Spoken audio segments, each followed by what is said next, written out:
Welcome everybody to the newly designed Lord Hobnob setup. This is a design that I've been working on for a while, so I wanted to get it finished. And for discussion videos and reviews in the future, this is the format I'll be using from this point onwards. I wanted to give the videos a bit more personality and my own unique flair, since I love to draw and I wanted to share it with you, so I think this shows off my appreciation for it. But anyway, let's move on to the discussion at hand. So, yeah, Cloud is in Smash. Let's be honest with ourselves here, people. With all the talk of Inkling, King K. Rool, Shantae, Shovel Knight, and Isaac, who the hell saw this coming? I was really hoping my Chocobo and Moogle idea had merit, but I guess I'm gonna have to make do with the Chocobo me costume. Oh well. But I bet now the Kingdom Hearts fans are shitting their pants. Because Capcom have 2 reps. So Sora is looking more plausible by the second. And what about Rayman? Cloud's edition now adds Square Enix to the list of companies on the Smash wagon. So is Ubisoft the next one? And goddammit, I have another amiibo I need to collect now. I know that the DLC is the big topic that everyone is talking about right now, but the topic that nobody seems to be considering or talking about right now is what happens next. When all the DLC is done and Smash 4 is over, where does it go from there? Well, I thought I would get the ball rolling and give my ideas and thoughts into what we could see for the future of the franchise. Let me make things absolutely clear before I start though. This is just my personal theories, and, to be a little bit biased, my own personal desires. If you do not agree, or if you have any suggestions yourself, let me know in the comments below, because the more we discuss it, the more these ideas spread, and as Nintendo has shown with their Smash ballot, they are listening to the fans, so nothing is impossible. I'm going to break this into a 3-part video set, because I don't want to have another video that's almost 30 minutes long. I'm really surprised people actually stuck around and watched the ones I made before. Long videos can bore people easily, which was almost my biggest worry. I want to make this topic a bit easier to digest, so I decided to break it down into the different sections of the game that I want to cover. So with that explained, let us begin.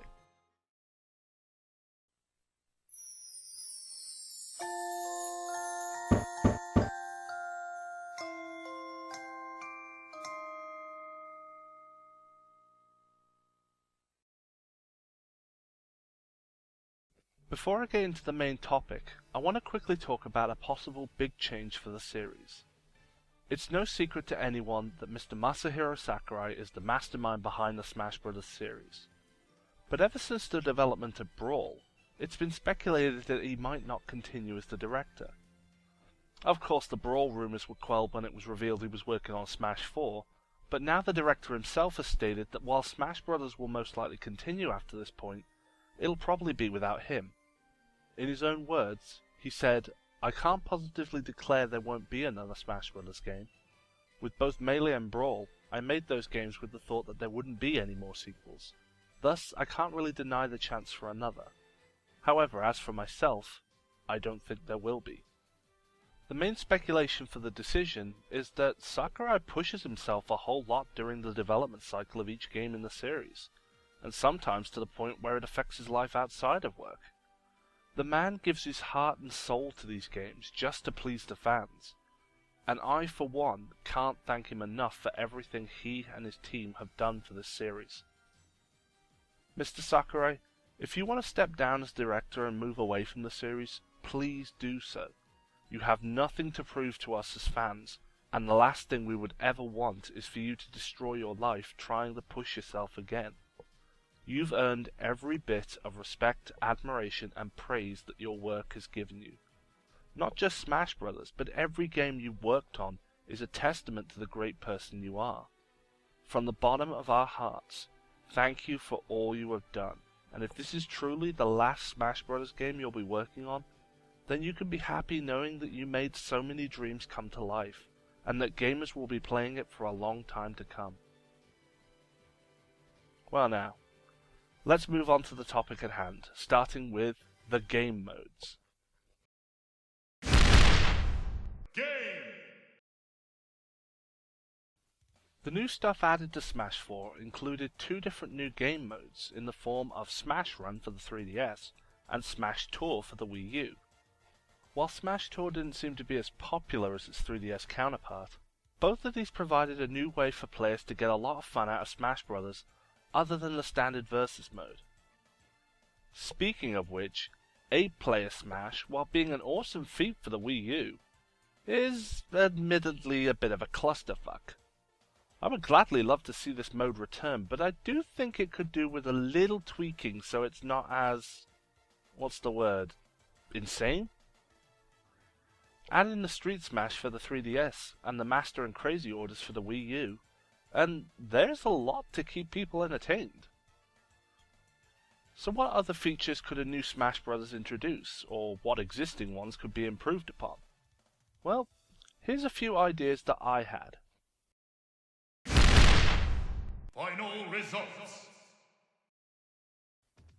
In the 3DS version of the game, for Classic Mode, you have a map where you can pick the direction you want to take to the next battle. While I really liked this concept, I would love to see it get expanded and use elements from the Subspace Emissary from Brawl. What do I mean?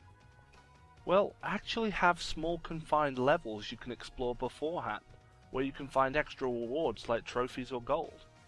A bit like Smash Run, except there's no time limit and you're not looking for stat bonuses to power you up. Plus, the levels you explore are a much smaller scale. To end the level, you simply walk through a door at the end and face your opponent. Now, not every battle you travel to on the map will have a level before it. The majority will just take you to the battle straight away. That way it's not intrusive on players who just want to fight the opponent. Some might argue, we have Smash Run now, so what's the point? Well, that is true, or at least half true since the Wii U version doesn't have it. But Smash Run always has the same exact stage every single time. What I'm proposing is a number of small stages based upon the franchises that encompass the game. That way, the enemies within are always from that game series, and no two levels are exactly the same. In fact, now that I think about it, Melee had a similar style with the Adventure mode, so it's not like this sort of thing hasn't been done before. Failure. I think I could speak for a lot of people when I say the 2-life limit in Classic Mode is annoying. Especially when one of the achievements requires you to beat Classic Mode on 9.0 with only those 2 lives, since continuing lowers the difficulty. Personally, I'd rather prefer the choice of having more lives like Brawl had, or the option to choose whether I wanted to lower the difficulty. Don't get me wrong, having rewards removed for losing is fine. After all, if you mess up, you should lose the prizes you earn. But having to restart every time you get a game over just to try and beat the highest difficulty is fucking frustrating. Especially when you're at Master and Crazy Hand and you lose there. I understand it's supposed to be challenging, but there's a difference between challenging and downright dickish. Boss battle. I like characters like Ridley, Yellow Devil and Metalface being stage hazards in Smash 4. But I wish the boss battle concept from Brawl was still a thing. I'd love for Classic Mode to incorporate boss battles. In the Wii U version during Classic Mode, sometimes rival fighters can break into a battle you've selected. Why not replace that feature with boss battles?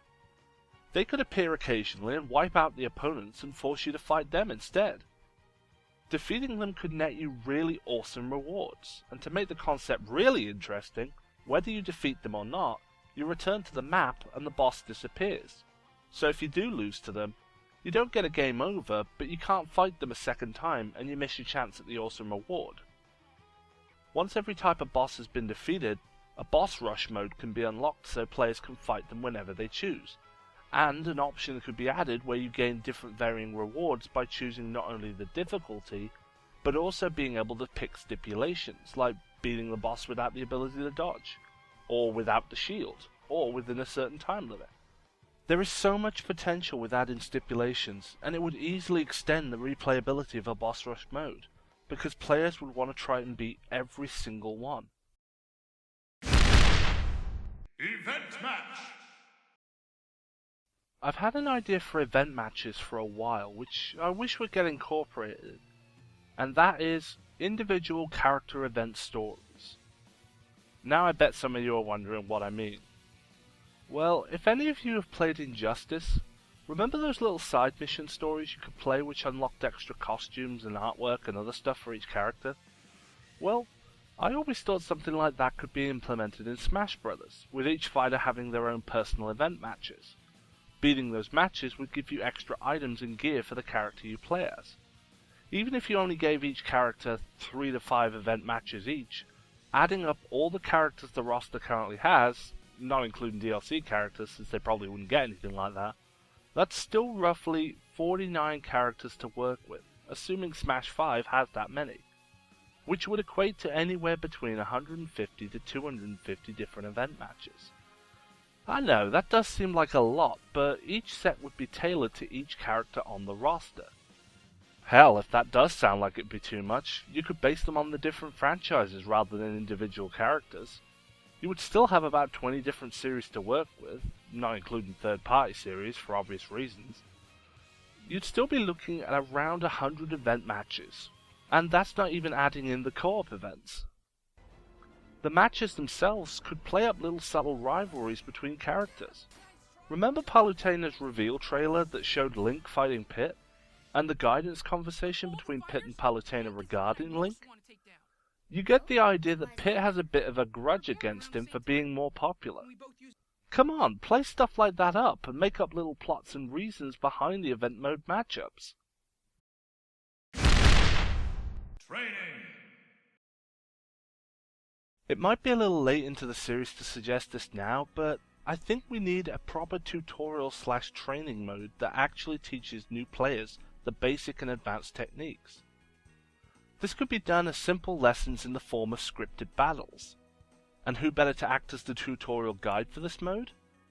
The Wii Fit trainer. She already comes from a game where she teaches people to follow instructions with Wii Fit. She could give step-by-step lessons on how to play the game, ranging from the simple things like movement and all the different attacks, and more difficult beginner lessons like recovery moves, to the advanced techniques like quick dodging and counterattacks. Like I said, it might be a bit late into the series to suggest it, but to give an idea of where I'm coming from, let me explain. I used to volunteer at a youth club, and I'd frequently take Brawl in for the children to play since the youth club had its own Wii. I even took in my GameCube controllers to allow for 4-player versus matches. What I noticed is that the kids could easily get to grips with attacking each other's fighters, but not many of them could really perform the recovery moves too well. In fact, most kids were turned off from Ness and Lucas because of how finicky their recovery is, and none of them ever did any dodging or counterattacks. This was partly because they either didn't know those moves existed, or when I showed them how to do them, they had trouble trying to pull them off. Now, not every new player is going to have that problem, I know that, but it is something that stuck in the back of my mind as I watched these kids play the game. And if you're going to go to the trouble of putting a training mode into the game to begin with, then it wouldn't hurt to have an optional tutorial section for the really new players. Well, that's the end of part 1 of this Smash Bros. Discussion. Let me know what you think so far, and what game modes or game features you'd like to see in the next game. Stay tuned for part 2 where we'll discuss stages and everybody's favourite topic, the fighter roster. Thank you all for watching, and I will catch you guys next time.